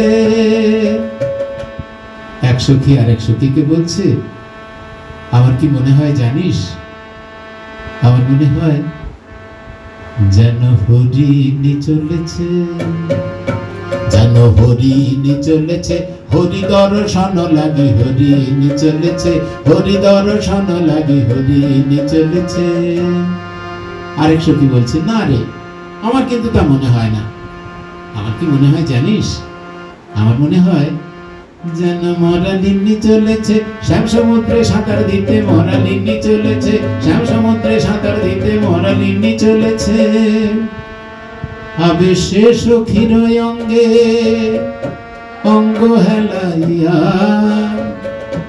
আবেশে সখীর অঙ্গে অঙ্গ হেলাইয়া, পদয়াধ চলে আর পড়ে মুরছিয়া, পদয়াধ চলে আর পড়ে মুরছিয়া। চলিতে না রে, চলিতে না রে, আরে যে ধ্বনি চলিতে না রে, অঙ্গে হেলাইয়া পড়ে আর যে ধ্বনি চলিতে না রে। আবেশে অবসদন অঙ্গে হেলাইয়া পড়ে, আবেশে অবসদন অঙ্গে হেলাইয়া পড়ে, আবেশে অবসদন অঙ্গে হেলাইয়া পড়ে, আবেশে অবসদন অঙ্গে হেলাইয়া পড়ে, আবেশে অবসদন অঙ্গে হেলাইয়া পড়ে, আবেশে অবসদন অঙ্গে হেলাইয়া পড়ে। রবাব ক্ষমক বিনা সুমিলে করিয়া, কুঞ্জ মাঝে প্রবেশিল শ্যাম জয় দিয়া, নুপুরের অরুণ ঝুনু পড়ি গেল সারা, নাগর আসিয়া বলে রাই আইল পারা।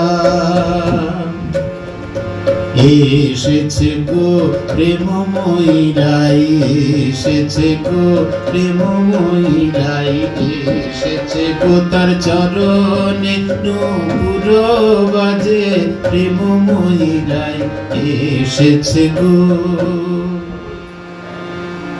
কুঞ্জ মাঝে প্রবেশিয়া ইতি উতি চায়, দেখেন মাধবী তলায় আছেন শ্যামরায়, দেখেন মাধবী তলায় আছেন শ্যামরায়। এসেছি হে এই তো আমি এসেছি হে তোমার চরণ দর্শন লাগি, এই তো আমি এসেছি হে। বাহু প্রসারিয়া শ্যামরাই নীল ক্রোড়ে, নিজ পিত বাস দিয়ে চরণ ধুলি ঝাড়ে, বাহু প্রসারিয়া শ্যামরাই নীল ক্রোড়ে, নিজ পিত বাস দিয়ে চরণ ধুলি ঝাড়ে, ভাঙিয়া চূড়ার ফুল করেতে লইল, নম প্রেয়সী বলে চরণেতে দিল।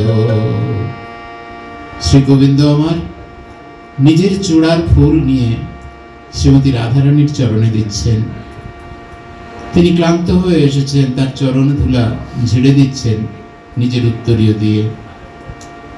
শ্রীমতী রাধারানী খুব লজ্জিত বোধ করে শ্রী গোবিন্দের দুহাত ধরে বলছেন, ছি ছি, তুমি এ কি করছো? আমি সামান্য গোয়ালিনী, আর তুমি যোগী ঋষির আরাধ্য ধন। না না, তুমি আমার চরণ স্পর্শ করো না। উত্তরে শ্রী গোবিন্দ বলছেন, আমি পিতবাস কিশোরীর দাস, ইহাতে সন্দেহ যার, কোটি যুগ যদি আমাকে ভজায়, বৃথায় ভজন তার। ইতে যদি প্রত্যয় হয় রাই, ধুলায় চরণ রাখো, তাহাতে লিখিব নাম, নিজ চোখে দেখো। লিখে দিব নিজ হাতে আমি, লিখে দিব তোমার কেনা দাস বলে, নিজ হাতে আমি লিখে দিব। শুধু এ জন্মে নয় জন্মান্তরে, নিজ হাতে আমি লিখে দিব। শ্রী গোবিন্দ শ্রীমতী রাধারানীর পায়ের ওপর না লিখে তাকে ধুলায় পা রাখতে বলছেন, কেননা পায়ের উপর লিখলে যদি নখের আঁচড় লাগে তাহলে শ্রীমতী রাধারানীর কষ্টই বাড়বে। তাই তিনি ধুলায় পা রাখতে বলছেন, সেই ধুলার উপর তিনি লিখে দেবেন। শ্যামসনে মিলিল রায় রসের মঞ্জুরি, জ্ঞান দাস মাগে রাঙা চরণ মধুরী। শ্যামসনে মিলিল রায় রসের মঞ্জুরি, জ্ঞান দাস মাগে রাঙা চরণ মধুরী। মিলন হলো রাধা গোবিন্দের, মিলন হলো বদন ভরে হরি বলো। রাধা গোবিন্দের মিলন হলো বদন ভরে হরি বলো। রাধা গোবিন্দের মিলন হলো বদন ভরে হরি বলো। রাধা গোবিন্দের মিলন হলো বদন ভরে হরি বলো। রাধা গোবিন্দের মিলন হলো বদন ভরে হরি বলো। রাধা গোবিন্দের মিলন হলো বদন ভরে হরি বলো। রাধা গোবিন্দের মিলন হলো।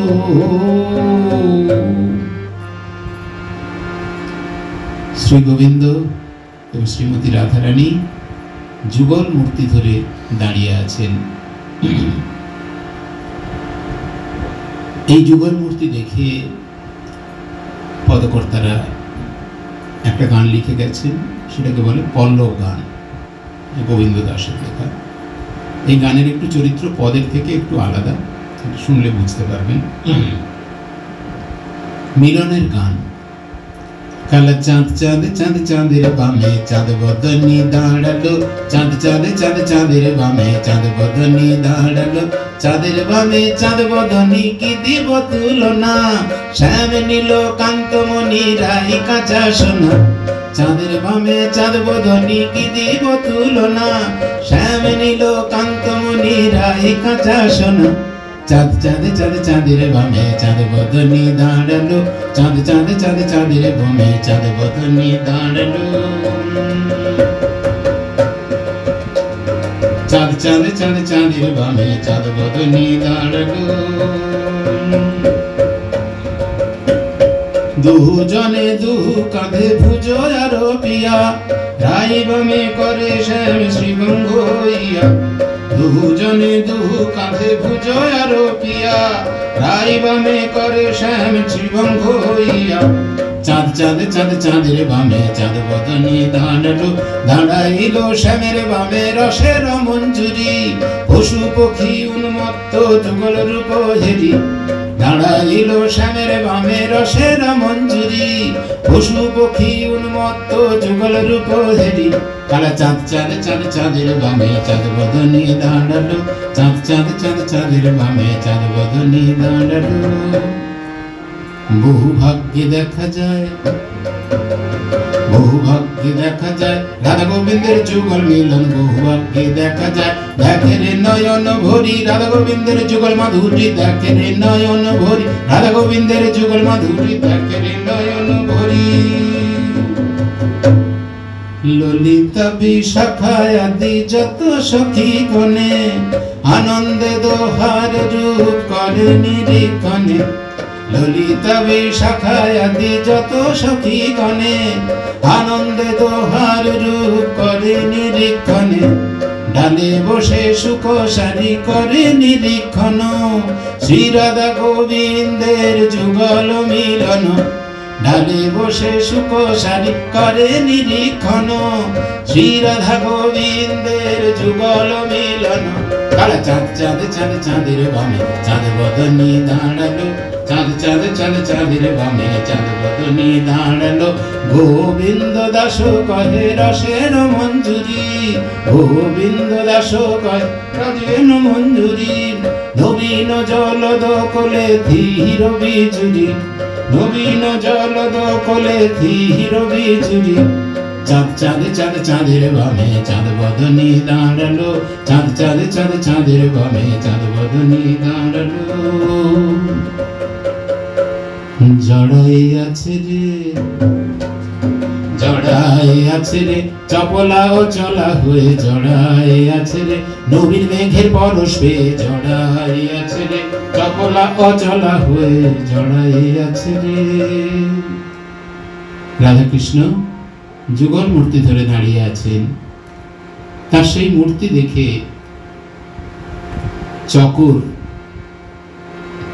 ভ্রমর, চাতক এবং বংশী মানে বাঁশি কিভাবে নিজেদের মধ্যে দ্বন্দ্বে লিপ্ত হলেন শুনুন। এরা নিজেদের মধ্যে, এরা চকর, চাতক, বংশী আর ভ্রমর, এরা সবাই এনজয় করছে এই রাধাকৃষ্ণের যুগল মূর্তি। তো আমাদের দেশের তো বসুধৈব কুটুম্বকম, সবাই মিলে আমরা এক, হ্যাঁ, সে জীব জড় সবাই এক। তো এই যে ব্যাপারটা আর কি, এই যে একটা প্রেমের প্রীতির সম্পর্ক আর কি, সেটা সেই রাধাকৃষ্ণের যুগল মূর্তি দেখে তার ভক্তরা যেমন দেখছে, হ্যাঁ, সেরকম চাতক, ভ্রমর, এরাও বাঁশিও পর্যন্ত, হ্যাঁ, এরাও দেখছে, হ্যাঁ, এরাও উপভোগ করছে, করে এবার নিজে নিজে মত প্রকাশ করছে, হ্যাঁ, এদেরও একটা মত আছে, মতামত আছে। চক্করে ভ্রমরে, চক্করে ভ্রমরে দোহে দ্বন্দ্ব করে, ভ্রমর বলে দেখ দেখ কমল ফুটেছে, চক্করে ভ্রমরে দোহে দ্বন্দ্ব করে, ভ্রমর বলে দেখ দেখ কমল ফুটেছে। ভ্রমর তো কমল চেনে, তো সে দেখছে যে এটা যেন কমল ফুটেছে, এটা তার মতামত। চক্করে ভ্রমরে দোহে দ্বন্দ্ব করে, ভ্রমর বলে দেখ দেখ কমল ফুটেছে। চক্করে ভ্রমরে দোহে দ্বন্দ্ব করে, ভ্রমর বলে দেখ দেখ কমল ফুটেছে। শুনে চক্কর কয় তা নয় তা নয়, তারা ঘেরা যুগল চাঁদ উঠেছে। শুনে চক্কর কয় তা নয় তা নয়, তারা ঘেরা যুগল চাঁদ উঠেছে। চাতক এসে কয়, চাতক এসে কয় তা নয় তা নয়, কেন দ্বন্দ্ব তোরা করছিস মিছে। চাতক এসে কয় তা নয় তা নয়, কেন দ্বন্দ্ব তোরা করছিস মিছে। ও কথা না মানি নয় অনুমানি, ও কথা না মানি নয় অনুমানি, বিজুরি সহিত মেঘ নেমেছে। চাতক তার ধান্দায় আছে, জল মেঘ নামলে তার সুবিধা হয়, ও দেখছে ওখানে মেঘ আর বিদ্যুৎ। হ্যাঁ, চাতক এসে কয় তা নয় তা নয়, কেন দ্বন্দ্ব তোরা করছিস মিছে। ও কথা না মানি নয় অনুমানি, বিজুরি সহিত মেঘ নেমেছে। শুনে শ্যামের বাঁশি কহে হাসি হাসি, শুনে শ্যামের বাঁশি কহে হাসি হাসি, যে যা ভালোবাসিস তাই রয়েছে। শুনে শ্যামের বাঁশি কহে হাসি হাসি, যে যা ভালোবাসিস তাই রয়েছে। শ্যামে জলধর রাই সুধাকর, পদে শত দল প্রকাশ হয়েছে। একবার জ্ঞান চক্ষুতে চেয়ে দেখ, চোখে অনুরাগের রঞ্জন দিয়ে। আন কেউ ভেব না, আন কেউ ভেব না নিগুড় গোবিন্দ লীলা, আন কেউ ভেব না নিগুড় গোবিন্দ লীলা, আন কেউ ভেব না। সেই তো জানে রে, কেবল সেই তো জানে রে যার হিয়ায় জেগেছে, কেবল সেই তো জানে রে, সেই তো জানে রে যার হিয়ায় জেগেছে, কেবল সেই তো জানে রে। একবার বদন ভরে হরি বল, রাধা গোবিন্দের মিলন হলো। বদন ভরে হরি বল, রাধা গোবিন্দের মিলন হলো। বদন ভরে হরি বল, রাধা গোবিন্দের মিলন হলো। বদন ভরে হরি বল, রাধা গোবিন্দের মিলন হলো। বদন ভরে হরি বল, রাধা গোবিন্দের মিলন হলো। বদন ভরে হরি বল, রাধা গোবিন্দের মিলন হলো। বদন ভরে হরি বল, রাধা গোবিন্দের মিলন হলো। হরি বল, হরি বল। আজ এখানে আমি শেষ করছি। এই পদের যে বিস্তার, নানা রকম ভাবের এবং সুরের, এবং তার এত সুন্দর গায়কী, আর তিনি মাঝে মাঝে আমাদের যে এই কীর্তনের পদাবলী কীর্তনের যে পটভূমি উনি তার আগে তুলে ধরলেন, আমরা সমৃদ্ধ হলাম।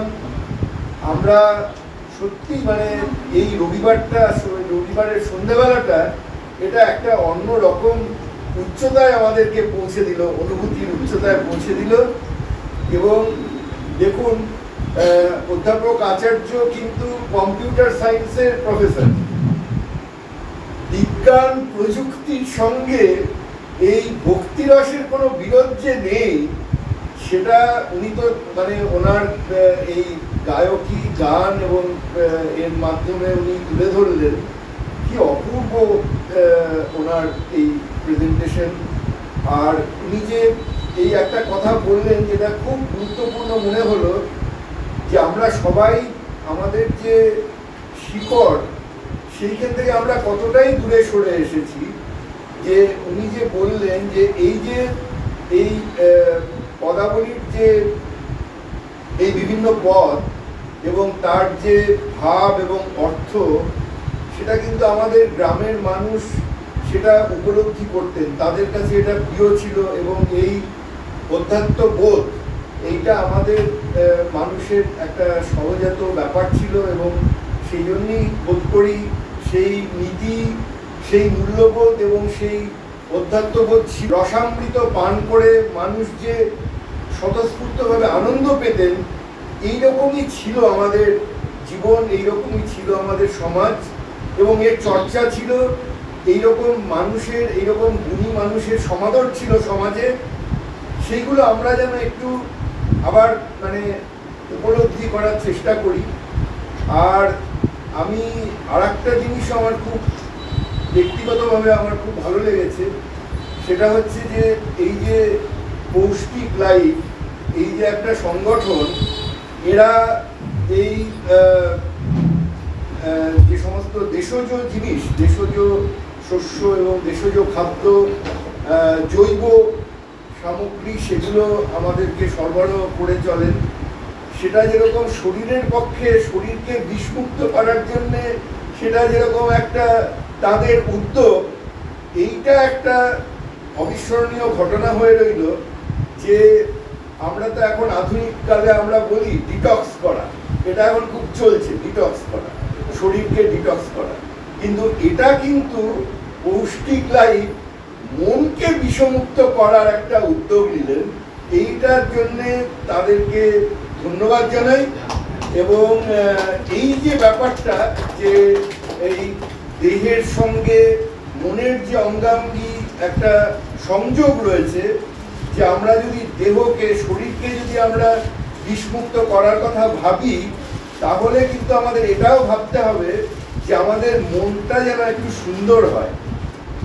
তো সেটাই কিন্তু আজকে এরা, আমি বলবো যে এটা এদের সামাজিক দায়বদ্ধতার দৃষ্টান্ত স্বরূপ এরা আজকে এইরকম একটি অনুষ্ঠানের আয়োজন করলেন। এবং আপনারা যারা এসেছেন, আপনাদেরকে ধন্যবাদ। এবং আপনারা যদি চান, তাহলে আমার বিশ্বাস যে পৌষ্টিক লাইফ এই ধরনের মনের ক্ষুধা মেটানোর জন্যে এই ধরনের আরও অনুষ্ঠান ভবিষ্যতেও এরা নিশ্চয়ই করবেন। এবং আপনাদের সমর্থন, আপনাদের সহযোগিতা এবং আপনাদের শুভেচ্ছা, সেই সবই কাম্য। আর অধ্যাপক আচার্যকে আবারও ধন্যবাদ, কৃতজ্ঞতা, এবং শ্রীমতী আচার্য এবং শ্রী মণ্ডল, তাদের সবাইকেই পৌষ্টিক লাইফের তরফে ধন্যবাদ, কৃতজ্ঞতা, শ্রদ্ধা। এবং আমি অনুরোধ করব পৌষ্টিক লাইফের কর্ণধার শ্রীমতী রূপ চট্টোপাধ্যায়, তাকে তিনি একটা স্মারক সম্মান শিল্পীর হাতে তুলে দেবেন।